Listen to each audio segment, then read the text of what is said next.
পিঠেগুলোকে খুব সুন্দর করে লালচে করে ভেজে নিয়েছি। খুব সুন্দর একটা কালার এসে গেছে। দেখুন পিঠেগুলো, দেখুন বন্ধুরা কতটা সুন্দর লাগছে দেখতে। একটা পিঠে আমি ভেঙে দেখাচ্ছি। দেখুন পিঠেটা কতটা সুন্দর নরম হয়েছে আর সেরকম ওপর থেকে খাস্তা হয়েছে, ভিতরে পুরে ঠাসা নারকেলের। আর এই হলুদ রংটার জন্য পিঠেগুলো দেখতে দেখুন কতটা সুন্দর লাগছে। সেরকমই পিঠেগুলো কিন্তু খেতেও খুব সুন্দর লাগে, ওপর থেকে মচমচে আর ভিতর থেকে নরম। নমস্কার বন্ধুরা, পিউ রান্নাঘরে আপনাদের সকলকে স্বাগত জানিয়ে আজকের রেসিপিটা শুরু করছি।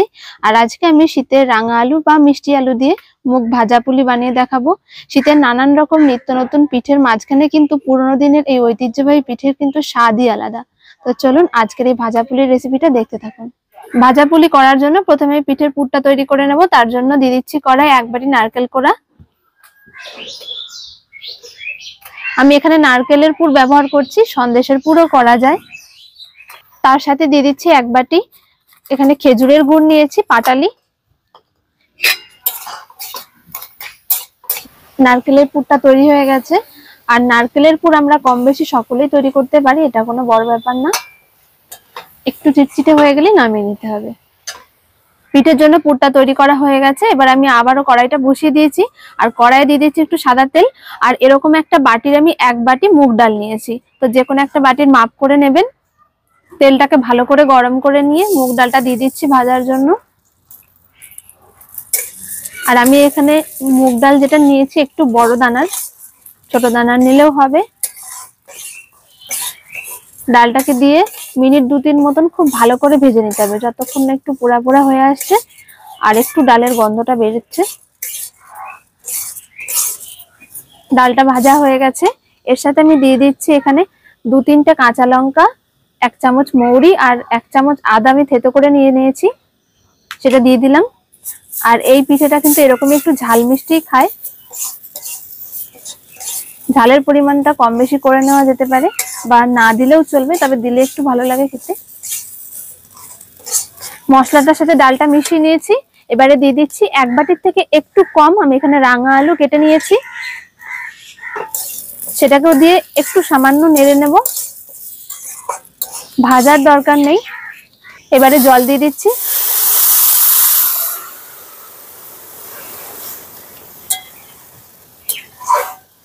আর জলের পরিমাণটা এমন ভাবে দিতে হবে যাতে ডাল আর মিষ্টি আলুটা সেদ্ধ হওয়ার পরে বেশি না জল থেকে যায়, একটু মাখো মাখো যেন মানে ডালটা সেদ্ধ হয়। খুব বেশি জল থাকলে ডোটা নরম হয়ে যাবে আর তৈরি করতেও সুবিধা হবে না।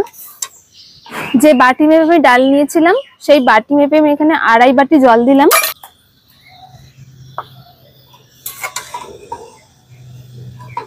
দশ মিনিট মতন আমি খুব ভালো করে সেদ্ধ করে নিয়েছি রাঙা আলু আর মুগ ডালটাকে। এইবার আমি এর মধ্যে লবণ আর হলুদটা দিয়ে দেব। দিয়ে দিচ্ছি স্বাদ মতন লবণ আর হলুদ।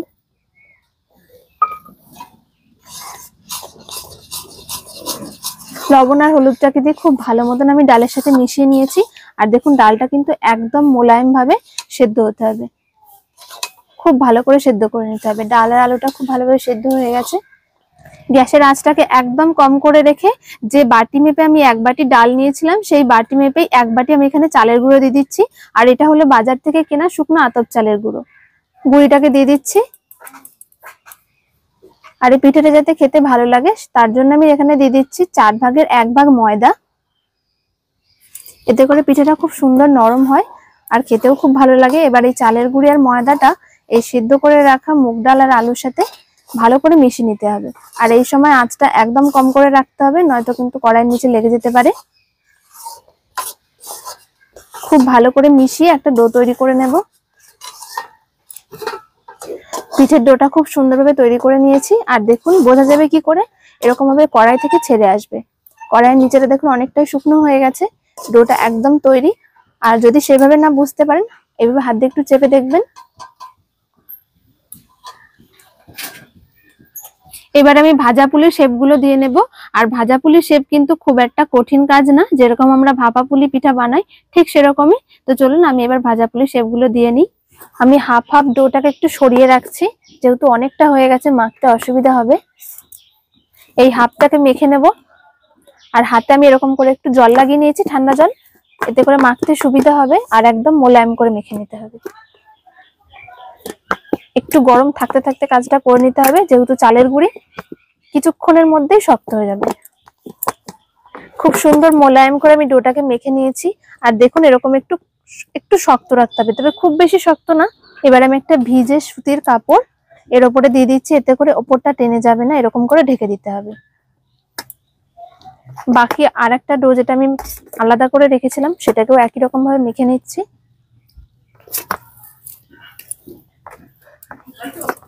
ডোটা সম্পূর্ণ মাখা হয়ে গেছে।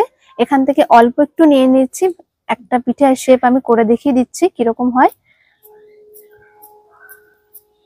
এইভাবে হাতের তালুতে রেখে ভালো করে গোল করে নিতে হবে।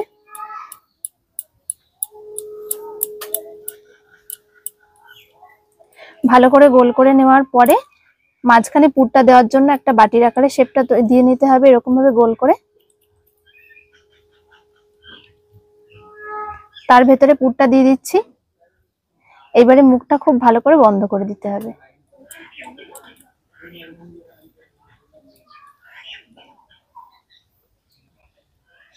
মুখটা খুব ভালো করে এঁটে দিতে হবে, নয়তো ভাজার সময় এই পুরটা বেরিয়ে যেতে পারে ফেটে। এবার এর গাটা সমান করে নিতে হবে। দুদিকে একটু ছুচলো রাখতে পারেন, কিংবা একটু একটু মাঝারি ভুতা করেও রাখলেও ভালো লাগে, যেরকম ইচ্ছা শেপটা দিয়ে নেবেন।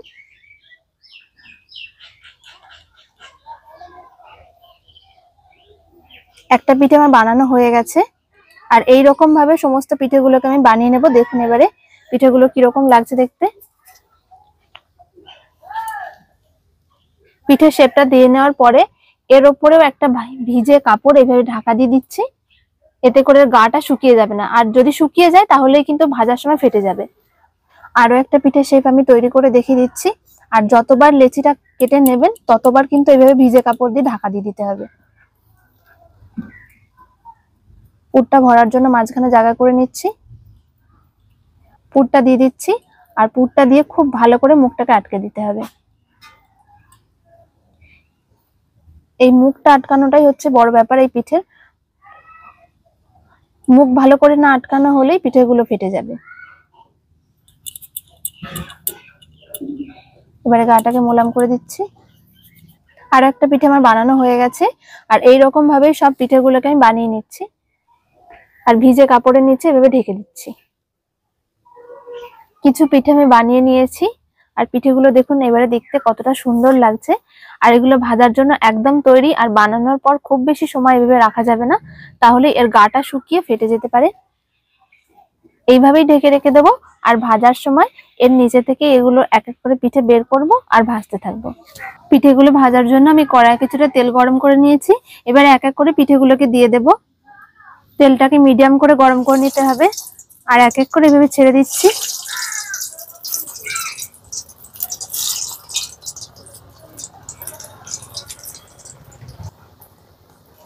পিঠেগুলো তেলে দেওয়ার সাথে সাথে নাড়া যাবে না, একটু এরকম হালকা লালচে হয়ে ভাজা হয়ে আসবে, তারপরে আস্তে আস্তে করে হালকা হাতে উল্টে দিতে হবে। কারণ এই পিঠেগুলো খুব নরম থাকে, আর তেলে দেওয়ার পর আরেকটু নরম হয়ে যায় সঙ্গে সঙ্গে। একটু ভাজা হয়ে যাবে, তারপরে উল্টালে আর কোনো অসুবিধা হবে না। পিঠেগুলোকে খুব সুন্দর করে লালচে করে ভেজে নিয়েছি। খুব সুন্দর একটা কালার এসে গেছে দেখুন। এরকম গোল্ডেন ব্রাউন করে পিঠেগুলোকে ভেজে নিতে হবে। আর যদি আরেকটু ভাজা হতে পছন্দ করেন তাহলে আরেকটু ভেজে নিতে পারেন। পিঠেগুলো দেখুন বন্ধুরা কতটা সুন্দর লাগছে দেখতে। একটা পিঠেও কিন্তু ভেঙে যায়নি। বাকি পিঠেগুলোকে আমি একই রকম ভাবে ভেজে নিচ্ছি।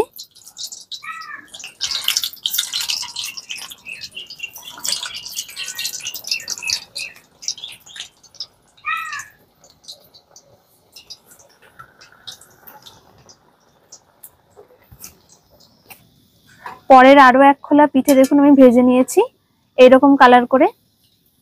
এবারে পিঠেগুলোকে তেল থেকে তুলে নিচ্ছি। আর দেখুন পিঠেগুলো এরকম ভাবে গরম গরম দেখতে কতটা সুন্দর লাগছে।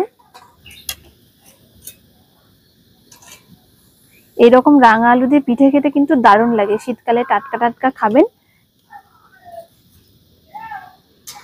সব পিঠেগুলো আমার ভাজা হয়ে গেছে। আর এই পিঠেগুলো ভাজতে কিন্তু খুব বেশি সময় লাগে না। অবশ্যই আঁচটা একটু মাথায় রাখবেন, খুব বেশি জাল দিলে কিন্তু ফেটে যাবে। একটু মাঝারি জালে হালকা হাতে নেড়ে নেড়ে পিঠেগুলোকে ভেজে নিতে হবে। তো সব পিঠেগুলো আমার ভাজা হয়ে গেছে। সমস্ত পিঠেগুলো আমার ভাজা হয়ে গেছে। আর পিঠেগুলো দেখুন বন্ধুরা, দেখতে কতটা সুন্দর লাগছে। একটা পিঠেও কিন্তু এখানে ভাঙেনি। একটা পিঠে আমি ভেঙে দেখাচ্ছি, দেখুন পিঠেটা কতটা সুন্দর নরম হয়েছে আর সেরকম ওপর থেকে খাস্তা হয়েছে, ভিতরে পুরে ঠাসা নারকেলের। আর এর হলুদ রংটার জন্য পিঠেগুলো দেখতে দেখুন কতটা সুন্দর লাগছে। সেরকমই পিঠেগুলো কিন্তু খেতেও খুব সুন্দর লাগে, ওপর থেকে মচমচে আর ভিতর থেকে নরম। তো বন্ধুরা, আশা করছি এই ভাজা মুগ পুলি রেসিপিটা আপনাদের সকলের খুব ভালো লেগেছে। নানান রকম নিত্য নতুন পিঠের ভিড়ে এই সমস্ত পিঠেগুলি কিন্তু হারিয়ে যেতে বসেছে, কারণ এগুলো একটু ঝামেলার, তবে খেতে অসাধারণ লাগে। আর ভিডিওটা যদি ভালো লেগে থাকে অবশ্যই লাইক, শেয়ার, কমেন্ট করে জানাবেন। আমাদের চ্যানেলটিকে সাবস্ক্রাইব করবেন। দেখা হচ্ছে পরের ভিডিওতে। সকলে ভালো থাকবেন, সুস্থ থাকবেন। ধন্যবাদ।